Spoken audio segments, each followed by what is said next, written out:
تو صبر اگر کسی کو مل گیا تو یہ بہت بڑا اللہ کا انعام ہوگا۔ امام ابو حنیفہ رحمہ اللہ کے ساتھ ایک شخص بدتمیزی کرنے کے لیے آیا، اللہ تعالیٰ نے ان کو بڑا حوصلہ دیا تھا۔ جتنے اللہ والے بزرگ ہیں وہ دشمن پیغمبر کریم صلی اللہ علیہ وسلم کے ساتھ دشمن کتنا ظلم کرتے، پھر بھی پیغمبر کریم صلی اللہ علیہ وسلم ان کو دعائیں دیتے تھے۔ امام اعظم ابو حنیفہ رحمہ اللہ نے 40 سال تک عشاء کے وضو سے فجر کی نماز پڑھی ہے۔ مقصد یہ ہے کہ رات کو سوتے نہیں تھے۔ آج کل انسان سن کر کے حیران ہو جاتا ہے کہ عشاء کا وضو کہاں، فجر کا وضو کہاں، پوری رات۔ تو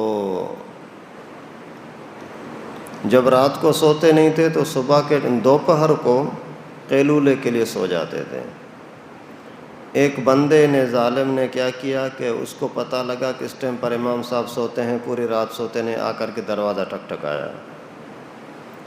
تو امام صاحب آئے، باہر تشریف لائے، بولتا ہے کہ ایک مسئلہ پوچھنا ہے۔ بولا ہاں بولو۔ ارے ابھی تو بھول گیا۔ امام صاحب نے فرمایا ٹھیک ہے، پھر جب یاد آئے پوچھ لینا۔ حضرت پھر جا کر کے سوئے، اس کو اندازہ ہوا کہ ابھی نیند آ گئی ہوگی، پھر دروازہ ٹکٹکایا۔ حضرت پھر تشریف لائے، بولا کہ حضرت میں نے آپ کو مسئلے کے لیے بلایا تھا، نیند خراب کی، لیکن پھر مجھے مسئلہ بھول گیا۔ تیسری مرتبہ ایسا کیا تو حضرت نے تیسری مرتبہ جیسے حضرت تشریف لائے تو بولا کیا مسئلہ ہے؟ بولا ہاں ابھی مسئلہ یاد آ گیا، اس وجہ سے آپ کا دروازہ کھٹکھٹایا، اور مجھے پوچھنا یہ تھا کہ پاخانہ میٹھا ہوتا ہے یا کڑوا؟ بدتمیزی تو دیکھو نا۔ تو حضرت نے فرمایا کہ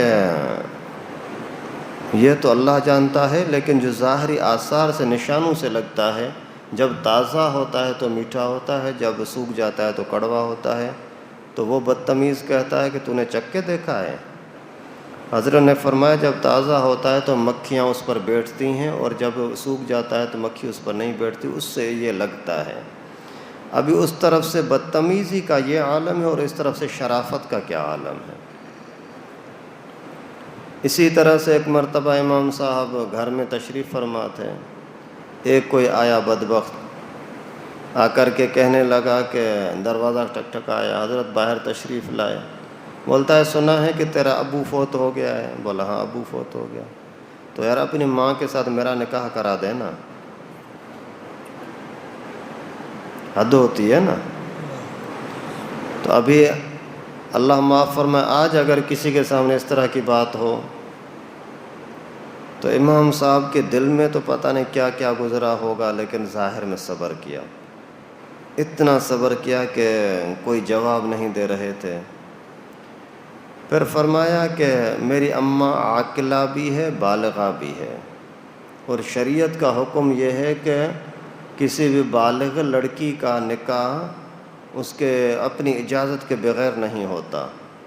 اس وجہ سے میں امی سے پوچھتا ہوں۔ جیسے یہ کہہ کر کے امام صاحب واپس لوٹے گھر کی طرف، ایک زور سے تھپڑ کی آواز لگی اور چیخ نکلی، اور یہ وہاں تڑپ تڑپ کر کے مر گیا۔ تو لوگوں میں مشہور ہو گیا کہ قد قتلہ صبر ابی حنیفہ، ابو حنیفے کے صبر نے اس کو مار دیا۔ آپ اگر صبر کرو گے تو اللہ تعالیٰ آپ کو عزت بخشیں گے، دشمن کو ذلیل کریں گے۔ اگر آپ یہ چیز اپنے اندر ڈال دو نا، کوئی لڑائی، کوئی جھگڑا، کوئی فتنہ فساد ہوگا ہی نہیں۔